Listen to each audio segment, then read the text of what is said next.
예수님께서 유월절을 맞이하여서 예루살렘으로 입성하셨습니다. 죽었던 나사로를 살리셨다는 소문이 파다하게 예루살렘에 퍼지게 된 터라 많은 사람들이 예수님을 열렬하게 환영했었죠. 그래서 사람들은 종려나무 가지를 흔들면서 호산나 호산나라고 외치며 주님을 환영했습니다. 당시 예수님은 산헤드린 공회원들의 지명수배가 내려진 그런 상황이었지만 워낙 예수님에 대한 환호가 컸기 때문에 산헤드린 공회원들도 어찌할 수가 없는 상황이었죠. 그러나 예수님은 사람들의 기대와는 다르게 어린 나귀를 타시고 예루살렘에 입성하셨습니다. 사람들의 기대는 예수님이 백마를 타고 승리하시는 장군의 모습으로 이렇게 예루살렘에 입성하기를 바랬는지 모르겠지만 예수님은 사람들의 기대와는 달리 어린 나귀를 타시는 정말 우스꽝스러운 모습으로 이 예루살렘에 입성하셨던 것이죠. 이것은 구약의 예언을 이루심과 동시에 예수님께서 어떤 왕으로 이곳에 오셨는지 또 어떤 나라를 세우시기를 원하시는지를 보여주는 장면이라고 할 수 있는 것입니다. 예수님은 겸손의 왕이셨죠. 그리고 예수님은 하나님 나라를 세우시는데 그 나라는 섬기는, 낮아져서 섬기는 나라임을 예수님께서 보여주신 것입니다. 이어지는 본문이 바로 오늘 우리가 나눌 본문이 되겠습니다. 예수님은 하나님의 영광에 대해서 말씀을 해 주십니다. 요한복음의 권위자 레이몬드 브라운이라는 신학자는 요한복음을 크게 두 가지로 나뉘었죠. 요한복음의 전반부를 표적의 책, Book of Sign, 그러니까 예수님께서 나타내시는 표적의 이야기들이 요한복음의 전반부라면 후반부는 영광의 책, 어떻게 예수님께서 영광을 받으시는가에 대한 내용이 이 요한복음에 담겨져 있다라는 것입니다. 오늘 본문이 계시하는 내용이 바로 그리스도의 영광에 대한 내용인 것이죠. 그래서 이 요한복음이 이제 하반부로 갈수록 후반부로 갈수록 그리스도의 영광에 대해서 우리에게 자세하게 가르쳐 주고 있습니다. 그래서 오늘 본문을 우리가 함께 나누면서 그리스도의 영광이 무엇인지 또 우리가 그것을 살펴보면서 함께 이 그리스도의 영광에 참여하고 그리스도의 영광을 바라볼 수 있는 은혜가 있기를 간절히 소망합니다. 첫째로 우리가 본문을 통해서 살필 것은 그리스도가 영광을 받으시는 때가 있다는 것입니다. 그리스도가 영광을 받으시는 때는 바로 복음이 세계적으로 전파될 때였다라는 것이죠. 우리 본문 20절로 24절 말씀을 함께 읽어보도록 하겠습니다. 23절입니다. 20절로 23절 말씀 다 같이 읽어보겠습니다. 시작. 명절에 예배하러 올라온 사람 중에 헬라인 몇이 있는데 그들이 갈릴리 벳세다 사람 빌립에게 가서 청하여 이르되 선생이여 우리가 예수를 배우고자 하나이다 하니 빌립이 안드레에게 가서 말하고 안드레와 빌립이 예수께 가서 여쭈니 예수께서 대답하여 이르시되 인자가 영광을 얻을 때가 왔도다. 아멘. 유월절을 맞이하여 예배하러 온 헬라인들이 있었다라고 기록되고 있습니다. 이들이 구체적으로 누구인가에 대한 부분은 성경이 말해주고 있지 않죠. 그래서 이 사람들이 누구인가라고 하는 여러 가지 주장이 있지만 이들이 갈릴리 벳세다 사람 빌립에게 접촉한 것을 보았을 때 아마도 좀 연관성이 있는 사람이 아닐까라고 추측이 되는 것입니다. 이들은 아마도 이 국경 지역, 이스라엘과 이 가나안 땅과 국경 지역에 있는 이 갈릴리 부근에 살고 있는 개종한 이방인들, 원래는 헬라인이지만 유대교를 믿기로 한 그런 이방인들이라고 추측이 됩니다. 갈릴리 부근에는 데가볼리라는 지역이 있거든요.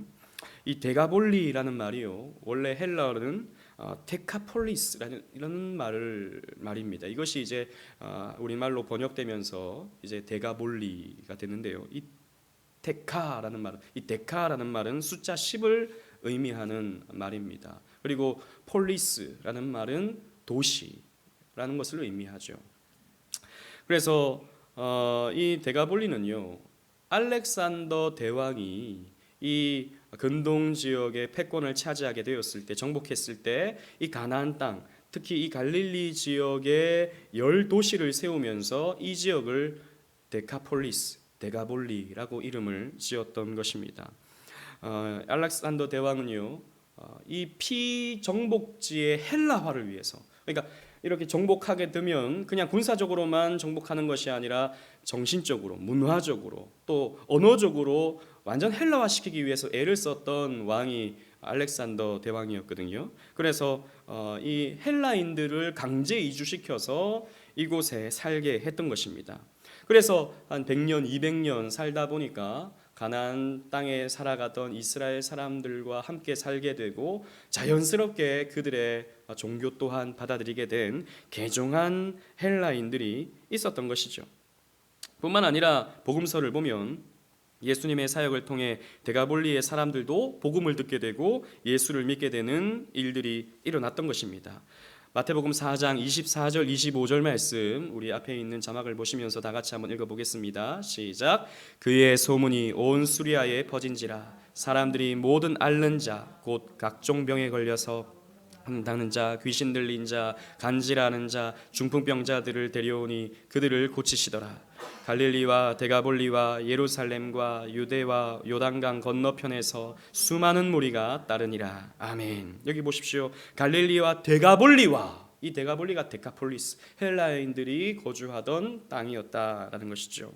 이 사람들도 예수에 대한 소문을 듣고 또 예수의 말씀을 듣고 유대로 가서 예수님을 따르게 되었다라는 말씀이 있는 것이죠.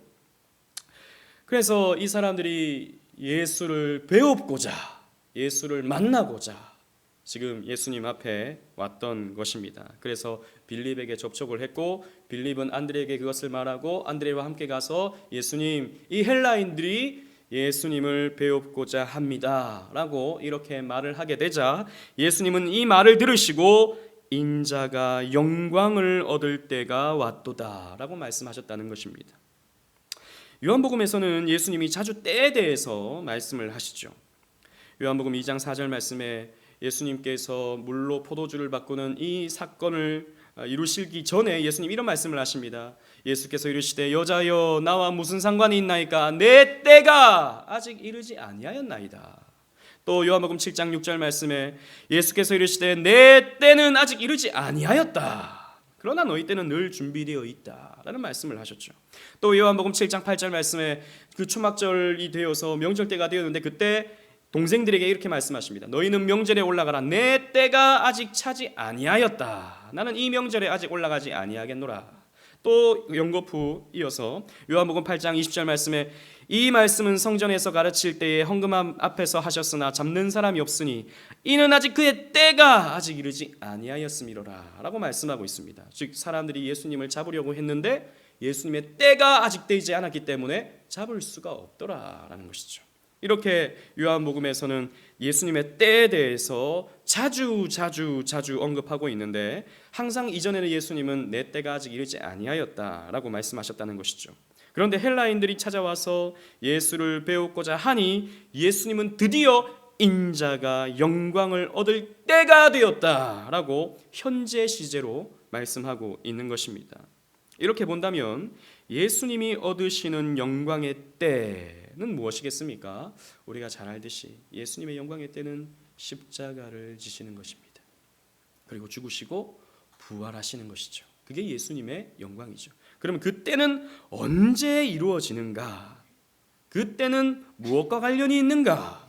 그것이 바로 이방의 복음이 전해지고 그들이 예수님께로 나오게 되는 그 때가 바로 그리스도의 영광의 때다라는 것이죠.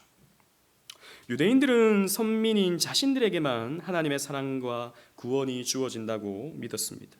구약 성경을 보면 이방인들을 배제하는 듯한 말씀들이 있기 때문이죠. 그래서 이방인들은 계취급을 당해야 했던 것입니다. 그리고 부정하게 여기고 또 불쌍한 사람으로 여겨야 할 대상으로 유대인들은 생각을 했던 것이죠. 우리는 하나님의 백성이기 때문에 구원을 받지만 저 이방인들은 하나님이 버린 사람들, 그래서 짐승 비슷한 사람들로 여기고 있었던 것이죠. 그런데 여러분 구약 성경을 꼼꼼하게 보면 하나님의 구원이 이방인들에게도 열려 있다는 것을 어렵지 않게 우리는 찾아볼 수 있습니다. 먼저 아브라함에게 주신 언약을 한번 보십시오. 창세기 12장 2절 3절 말씀 다 같이 읽어보겠습니다. 시작. 내가 너로 큰 민족을 이루고 내게 복을 주어 내 이름을 창대하게 하리니 너는 복이 될지라. 너를 축복하는 자에게는 내가 복을 내리고 너를 저주하는 자에게는 내가 저주하리니 땅의 모든 족속이 너로 말미암아 복을 얻을 것이라 하신지라. 땅의 모든 족속이 아브라함으로 말미암아 복을 얻게 된다라고 이미 하나님께서 모든 족속이라고 말씀해 주셨던 것이죠. 아브라함을 통해서 어떻게 모든 족속이 복을 받게 됩니까?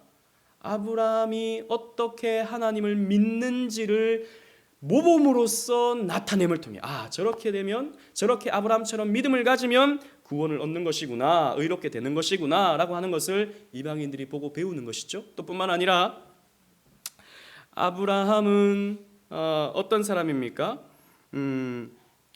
아브라함의 후손이 이제 많이 생겨나게 되죠. 아브라함의 후손으로 말미암아 복을 얻게 되는데 그 후손을 갈라디아에서 누구라고 말합니까? 예수 그리스도. 그 예수 그리스도로 말미암아 천하 만민이 복을 얻게 된다라고 하는 것으로 너로 말미암아 모든 족속이 너로 말미암아 복을 얻게 된다라는 의미로 하나님께서 약속해 주셨던 것이죠. 그리고 예수님의 족보를 보면 마태복음 1장에 있는 예수님의 족보를 보면 이방 여인 가나안의 다말, 그리고 이방 여인 여리고의 기생 라합, 그리고 이방 여인 모압 여인 룻, 그리고 이방 여인 이런 사람들이 나오게 되는 것이죠. 이런 것을 보았을 때 이런 이방 여인들이 메시아의 조상이 되는 것을 보았을 때 구원은 이방인에게 열려 있다라고 우리는 얼마든지 볼 수 있는 것입니다. 그래서 바울은 이렇게 말하고 있습니다. 로마서 10장 12절 13절 말씀입니다. 다 같이 한번 읽어보겠습니다. 시작. 유대인이나 헬라인이나 차별이 없음이라 한 분이신 주께서 모든 사람의 주가 되사 그를 부르는 모든 사람에게 부요하시도다. 누구든지 주의 이름을 부르는 자는 구원을 받으리라. 당시 사람들도 헷갈렸어요. 이방인들이 막 회심을 하고 예수를 믿게 되니까 구원을 받았다라고 하게 되니까 많은 사람들이 헷갈렸던 것입니다. 특히 유대인들, 이방인들이 과연 구원받을 수 있는가? 라고 궁금증을 가지고 있을 때 사도 바울은 유대인이나 헬라인이나 차별이 없다. 구약 성경을 봐라, 다 열려 있는 것이다 라고 이렇게 가르쳤던 것이죠. 그래서 누구든지 주의 이름을 부르는 자는 구원을 얻으리라. 이방인이든지 헬라인이든지 로마인이든지 저 아프리카인이든지 예수 이름을 부르는 자는 구원을 얻게 된다라고 말씀하고 있는 것이죠. 사실 하나님께서는 이 세상을 만드실 때부터 복음이 온 세계에 퍼지시기를 원하셨습니다. 그래서 하나님은 하나님의 형상을 가진 사람에게 온 땅에 충만하라라고 명령을 주셨던 것이죠. 창세기 1장 28절 말씀 또 다 같이 읽어보겠습니다. 시작. 하나님이 그들에게 복을 주시며 하나님이 그들에게 이르시되 생육하고 번성하여 땅에 충만하라. 땅을 정복하라. 바다의 물고기와 하늘의 새와 땅에 움직이는 모든 생물을 다스리라 하시니라. 아멘. 하나님의 형상을 가진 아담과 하와에게 너희들은 번성해라, 생육해라, 땅에 충만해라, 그리고 땅을 정복해라. 온 땅에 하나님의 형상으로 가득하게 하여서 하나님을 예배해라 라고 하나님은 명령해 주셨던 것이죠. 그래서 하나님은 온 지구상에 있는 모든 족속과 방언이 하나님을 예배하고 하나님을 찬양하고 하나님을 섬기기를 원하셨던 것입니다. 하나님은 그들의 예배를 받으시고 그들의 하나님이 되어주시고 그들에게 복을 주시며 그들에게 풍성한 사랑과 영광을 나누어 주시기를 원하셨던 것이죠. 이 하나님의 뜻을 이루기 위해 이 땅에 오신 분이 바로 예수 그리스도셨습니다. 예수님은 하나님의 형상의 본체이시죠. 예수님은 하나님의 형상의 본체이십니다. 하나님 자신이셨습니다. 그래서 그리스도께서는 제자를 모으시고 온 유대와 사마리아와 땅끝까지 이르러 내 증인이 되라고 말씀하시고 복음을 온 세계에 퍼지게 하셨습니다.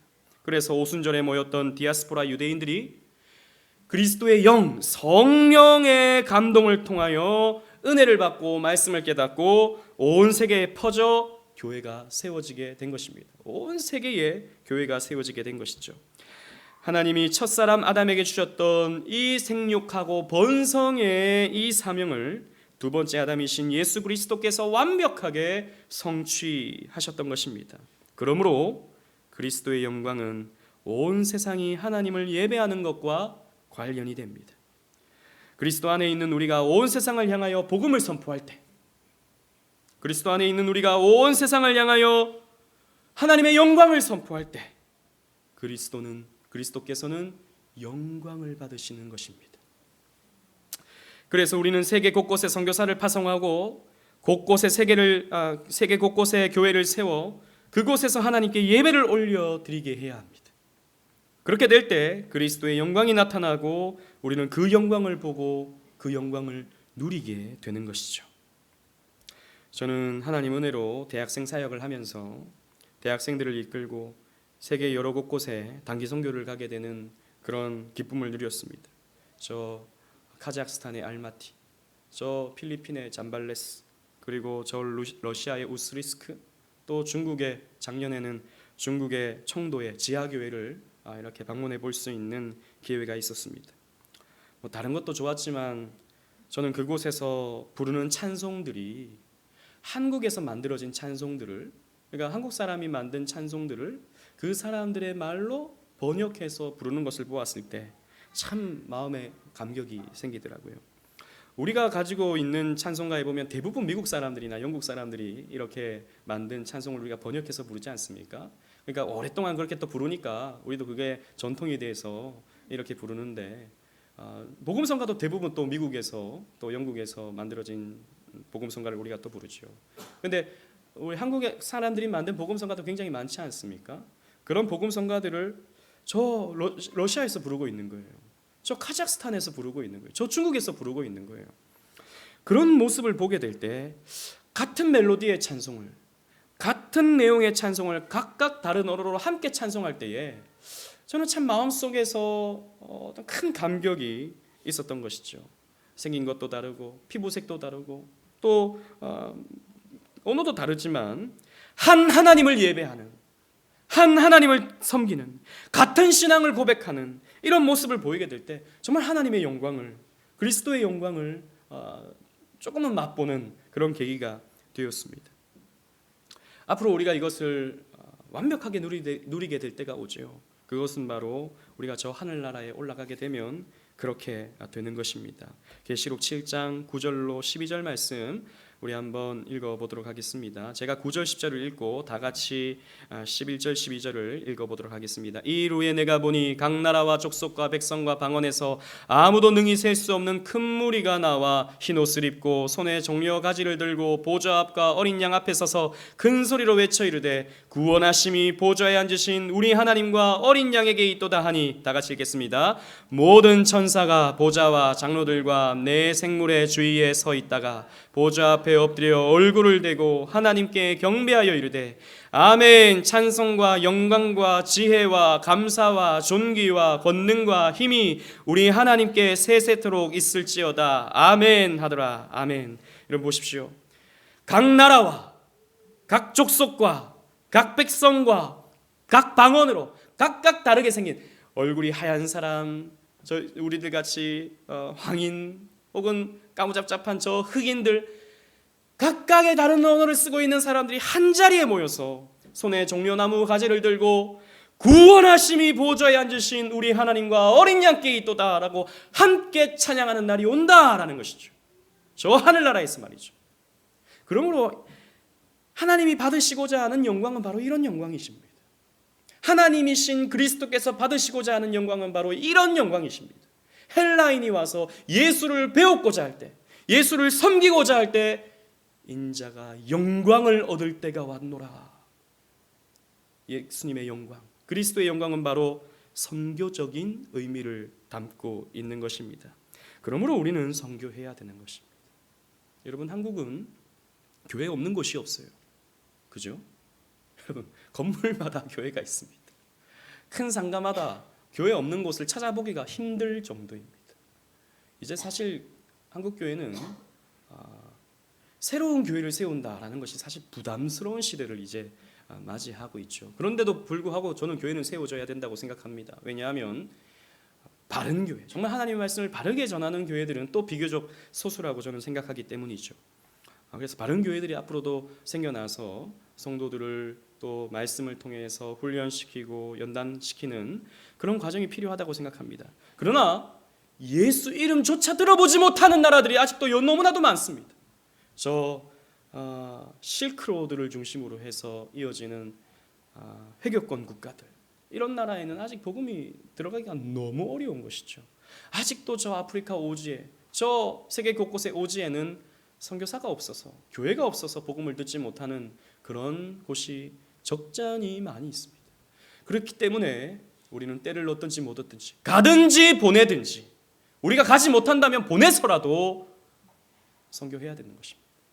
우리 교회가 이 땅에 있는 이유, 이 교회가 많음에도 불구하고 우리가 또 교회를 하나 더 세워서 성장해 가야 하는 큰 이유 중에 하나는 저는 선교라고 생각합니다.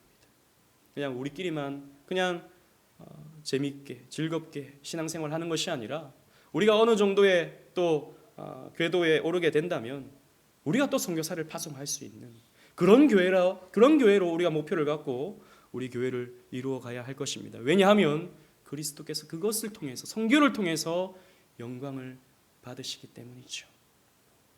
그리고 그리스도께서 영광을 받으시는 방법은 십자가로 얻게 되는 생명을 얻을 때 그리스도는 영광을 받으시게 됩니다. 우리 본문 24절 말씀을 다 같이 한번 또 읽어보도록 하겠습니다. 시작.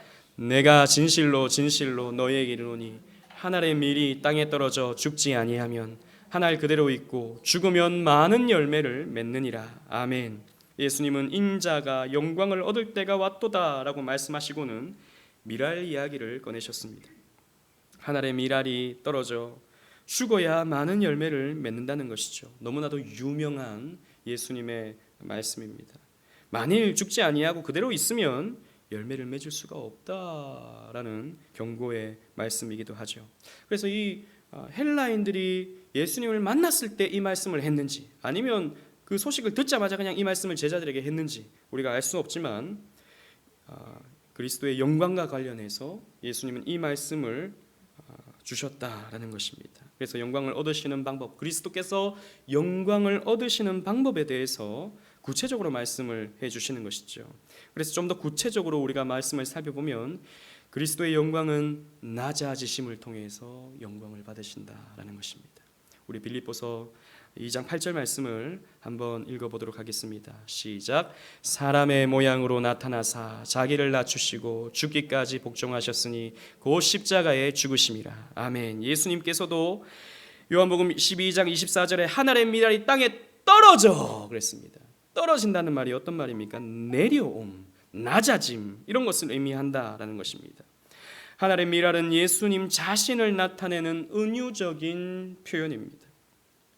이 떨어진다라는 말은 그의 낮아지심, 즉 성육신의 의미를 담고 있는 그런 표현이죠.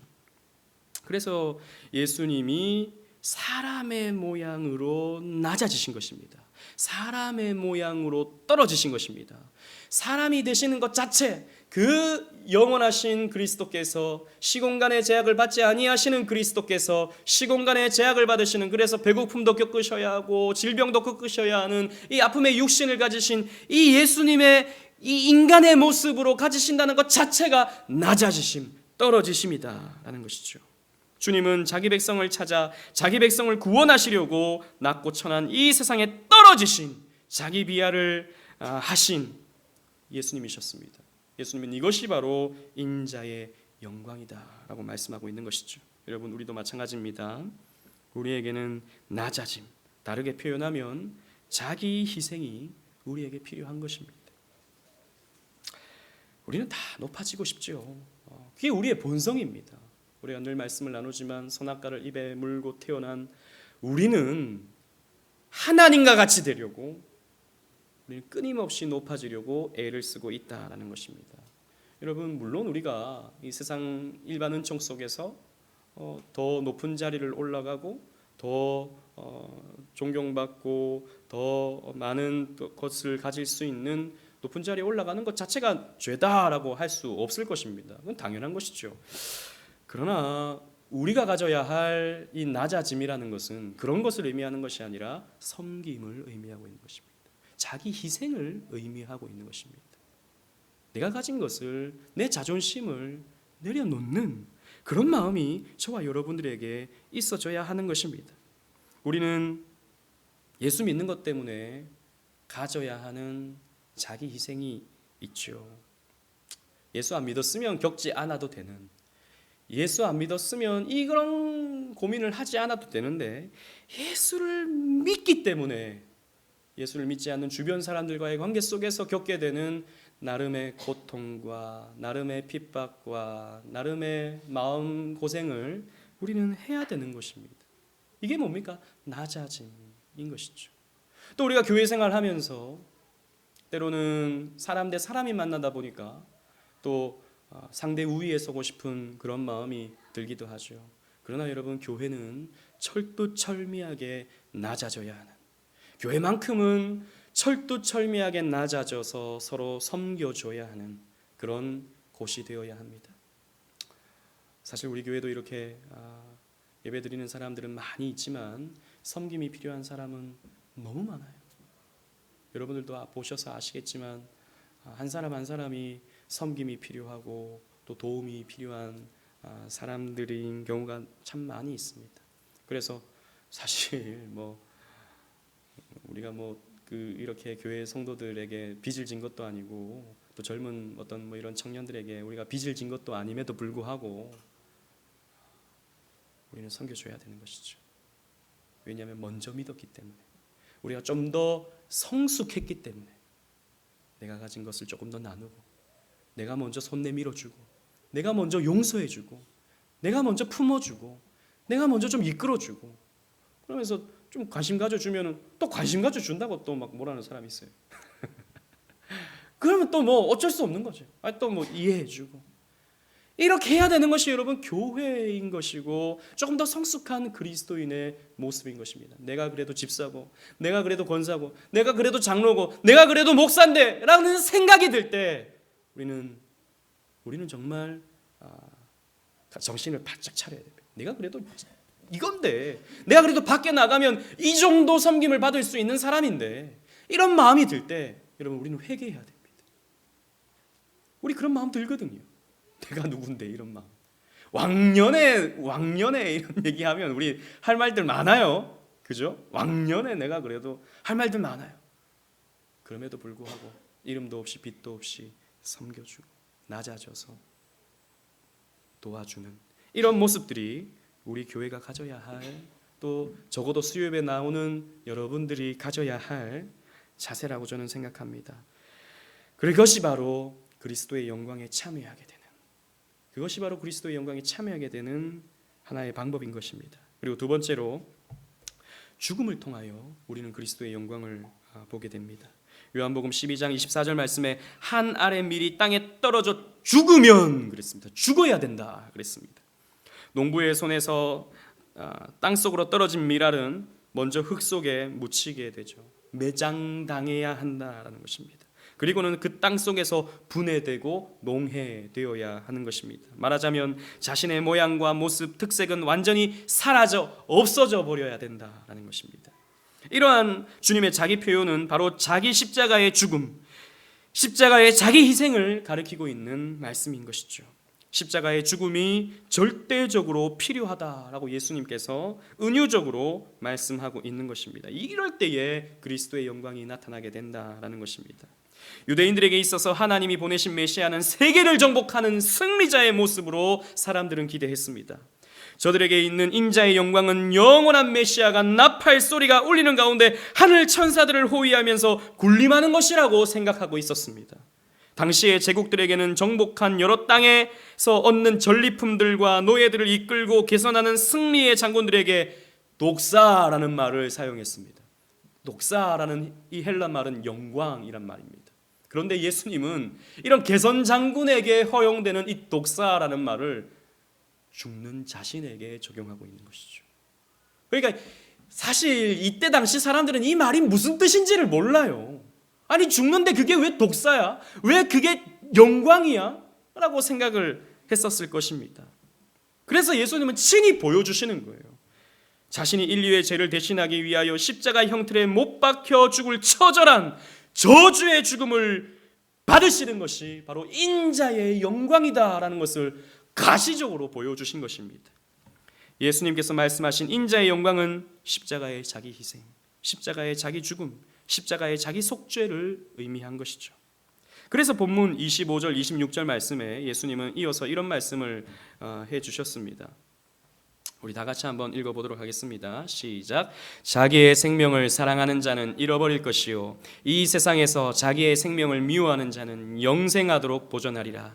사람이 나를 섬기려면 나를 따르라. 나 있는 곳에 나를 섬기는 자도 거기 있으리니 사람이 나를 섬기면 내 아버지께서 그를 귀히 여기시리라. 아멘. 자기의 생명을 사랑하는 자는 잃어버릴 것이요 이 세상에서 자기의 생명을 미워하는 자는 영생하도록 보존하게 되리라. 여러분, 우리 다 죽고 싶은 사람 있습니까? 한 사람도 없습니다. 제가 우리 아이들에게 몇 주 전에 1, 2주 정도쯤에 이제 성경을 쭉 제가 그래도 다 설명해주고는 더 이상 할 게 없어서 또 교회 역사를 제가 쭉 설명해줬어요.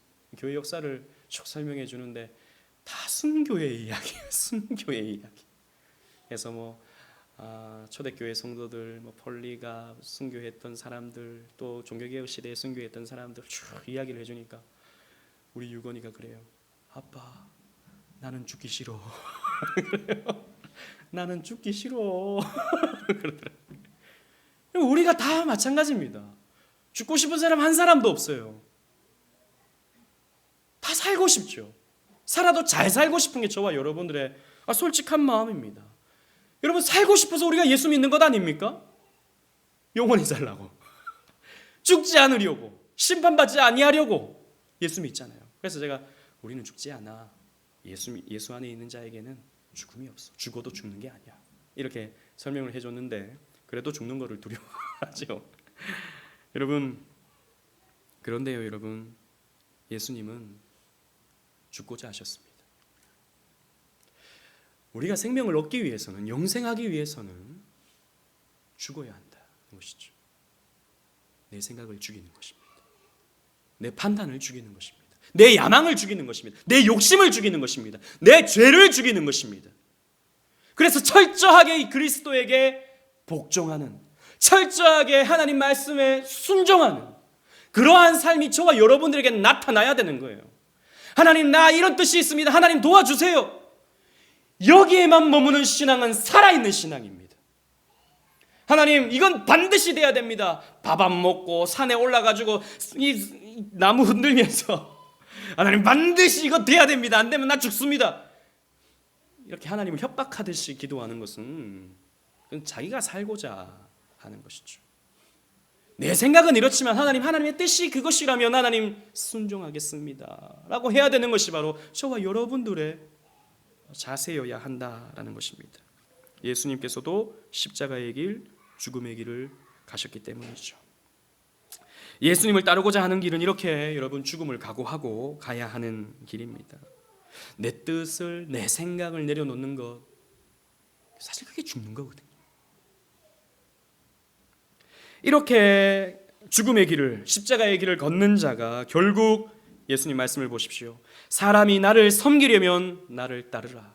나를 섬기려면 십자가의 길로 따라와라. 나를 섬기는 자도 거기 있게 되리라. 사람이 나를 섬기면 내 아버지께서 그를 귀히 여기시리라. 나를 섬기는 자는 이 십자가의 길을 따라와야 되는데 결국 가는 곳이 어디입니까? 천국이다 하는 것이죠. 예수님이 계신 곳이 어디 계십니까? 천국에 가시는 것입니다. 천국의 하늘나라에 계시는 것이죠. 우리도 거기에 예수님을 따라서 함께 죽고자 하면 천국 간다. 그곳에서 성부 아버지께서 우리를 귀하게 여겨주신다라고 약속하고 있는 것이죠. 교회는 그러기에 주를 위해 살고 주를 위해 죽는 순교자적 신앙이 필요합니다. 교회는 순교자의 피 위에 세워지기 때문이죠. 체코의 순교자 얀 후스는 교황을 비판하고 성경으로 돌아가야 한다고 주장하다 가톨릭에 의해 화형을 당하여 순교하였습니다. 그는 화형장에서 이렇게 외쳤습니다. 잘 들어보십시오. 오늘 당신들은 거위 한 마리를 불태워 죽이지만, 이 거위라는 말이 사실 후스라는 말입니다. 후스라는 말이 체코어로 거위를 말합니다. 당신들은 거위 한 마리를 지금 불태워 죽이지만 지금부터 100년 후가 되면 당신들은 백조 한 마리의 노랫소리를 듣게 될 것이요, 당신들은 그 백조를 불태워 죽이지 못할 것이며 그 백조의 노랫소리를 잠자코 듣지 않을 수 없게 될 것이요.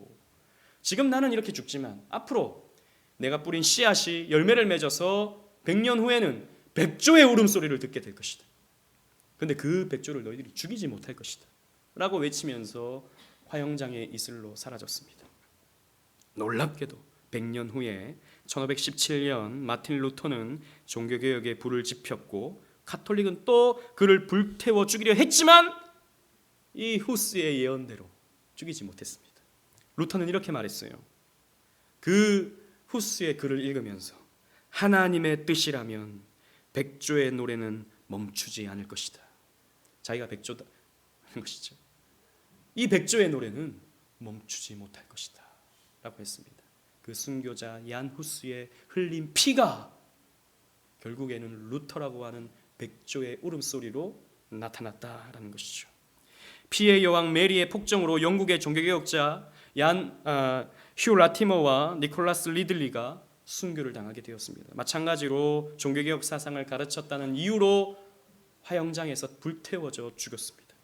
그때 휴 라티머는 화형장에서 이렇게 외쳤습니다. 같이 불태워져 죽는 리들리에게, 리들리 선생, 마음 편히 먹고 사나이답게 행동합시다. 우리는 오늘 하나님의 은혜로 잉글랜드에서 이런 촛불을 밝힙시다. 나는 누구도 이 촛불을 끄지 못할 것이라고 믿습니다 라고 외쳤습니다. 이들이 순교한 후에 영국의 청교도 운동이 일어나게 되는 것이죠. 청교도 운동이라고 하는 이 진리의 촛불을 밝히게 되었습니다. 여러분, 한국도 마찬가지입니다.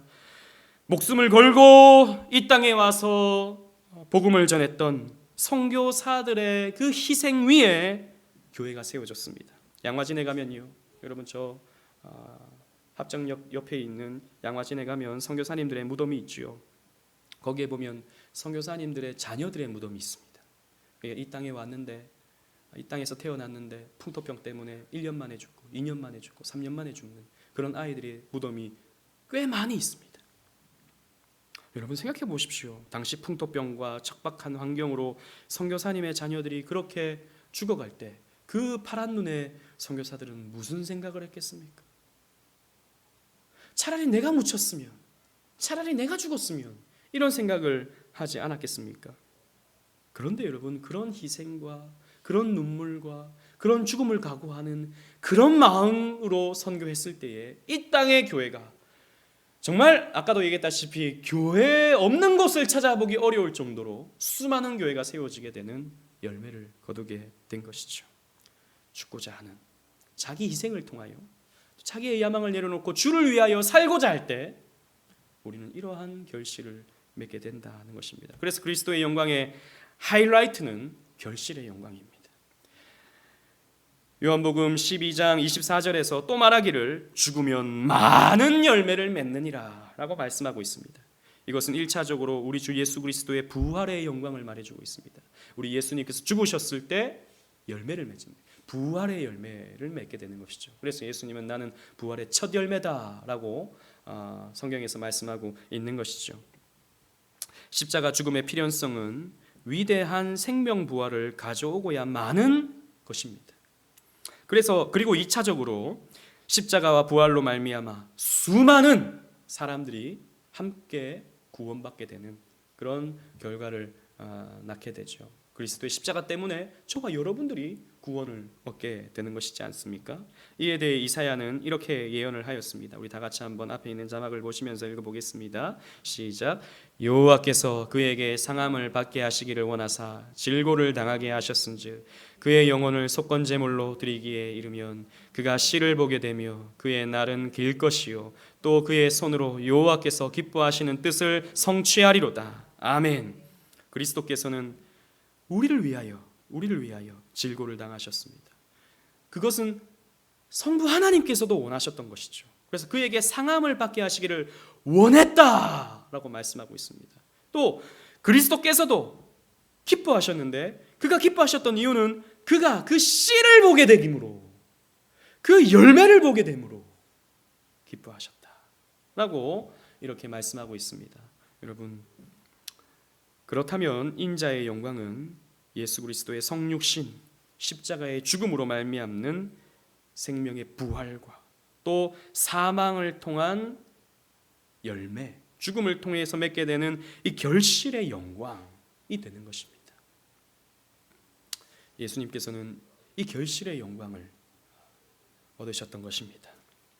사랑하는 오직은혜 교회 성도 여러분, 유대인들은 정복과 권력 장악, 지배하는 권리를 가리켜 메시아의 영광이라고 했습니다. 어쩌면 우리가 추구하는 영광도 이와 비슷할지 모르겠습니다. 우리도 정복하고 권력을 얻고 또 지배하면서 살고 싶은 욕망이 저와 여러분들에게 있죠. 그러나 이것은 그리스도께서 말하는 영광과는 다릅니다. 그것은 우리의 영광이지 그리스도의 영광과는 거리가 있다는 것입니다. 예수님은 정반대로 세상으로 낮아지고 십자가를 짊어지고 사망을 이기는 생명의 부활이 자기 영광이다라고 말씀하셨습니다. 그렇다면 그리스도인이 된 저와 여러분들의 영광은 무엇이겠습니까? 사람 앞에서 대우받는 것이겠습니까? 모이는 교회 군중 앞에서 자기 이름을 드러내는 것이겠습니까? 어떤 교권을 행사하여 뽐을 내는 것이겠습니까? 사회에서 교회의 힘을 과시하며 권력 집단으로서 교회가 힘을 얻어서 무슨 정치적 세력을 갖추는 것이 그리스도의 영광을 나타내는 것이겠습니까? 그런 것이 아닌 것입니다. 결코 아닙니다. 그리스도인의 영광은 자기 희생입니다. 주를 향한 섬김입니다. 높아지고자 하는 낮아지고, 낮아지고자 하는 높아지는 원리입니다. 죽고자 하는 자는 살고, 살고자 하는 자는 죽습니다. 얼마나 이 역설적인 진리입니까? 죽음을 통하여 생명이 나오고 자기 희생을 통하여 영광의 결실이 오는 것은 자연계나 영계나 공통된 하나님의 진리입니다. 제가 신학교 다닐 때, 또 우리 경영교회에서 봉사할 때 원로 목사님이 늘 하셨던 말씀이 이 말씀이죠. 저는 이 말씀은 참 새겨들어야 할 말씀이라고 생각합니다. 제가 오늘 이 설교를 준비하면서 참 부끄러웠습니다. 과연 나는 어떠한 존재인가? 나는 과연 희생을 하고 있는가? 나는 어떤 희생을 하고 있는가? 나는 어떻게 죽고자 하는가? 도대체 저의 삶 속에 죽음이라는 것은 뭔가? 이런 것을 생각해 보면 부끄러운 것이죠. 그냥 적당히 교회를 일구어서 밥이나 먹고 사는 그런 목사가 되려고 나는 교회를 개척했는가? 그냥 성도들 적당히 그냥 위로해주고 격려해주면서 그래도 예수를 아는 것으로 혹은 교회를 다니는 것으로 만족하게 하면서 신앙생활하는 것이 우리 교회가 세워지는 목적인가? 저는 아니라고 생각하거든요. 저는 처음부터 그런 교회라면 저는 개척하지 않았을 것입니다. 여러분, 정말 우리 죽고자 하는 마음으로, 자기 희생하고자 하는 마음으로 교회를 세워야 되지 않겠습니까? 지금은 우리 교회가 아직 영그러져가는 단계이기 때문에 우리가 조금씩 차근차근히 말씀으로 양육해서 가야 되지만 어느 시점에 오면 우리 교회는 일하는 교회가 되어야 합니다. 그냥 적당히 우리끼리 밥 먹고 우리끼리 즐겁게 교제하고 프로그램 갖고 성경 공부하는 것으로 만족하는 교회라면 여러분, 우리는 존재할 이유가 없어요. 그런 교회는 이 땅에 많이 있기 때문입니다. 순교자적 각오로 살아가는, 그래서 힘을 다해서 선교하고 교회를 세워가고 헌신하는 그런 교회로 우리가 가야 되는 것이죠. 그냥 적당히 그냥 시대가 이러니까, 시대가 다 그러니까 저는 의미 없다고 생각합니다. 물론 예수 믿는 것만으로도 감사하지만 여러분 성경에서는요, 오늘 말씀도 곰곰이 생각해 보면 예수님을 따르는 자는, 예수님을 섬기고자 하는 자는 죽어서 썩어져야 되는 자입니다. 그런데 오늘날 누가 죽으려고 합니까? 누가 십자가를 지려 합니까? 누가 좁은 길로 가려고 합니까?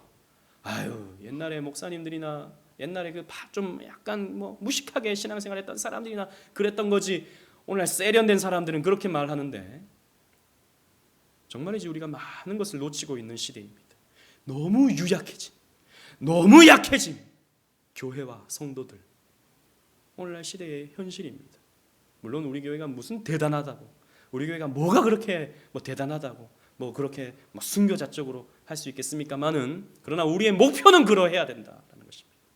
우리의 방향은 그러해야 된다라는 것입니다. 그리고 적어도 우리 교회가 이런 좁은 길을 걸으면서 그리스도의 영광을 나타내는 흉내라도 내보는 그런 교회.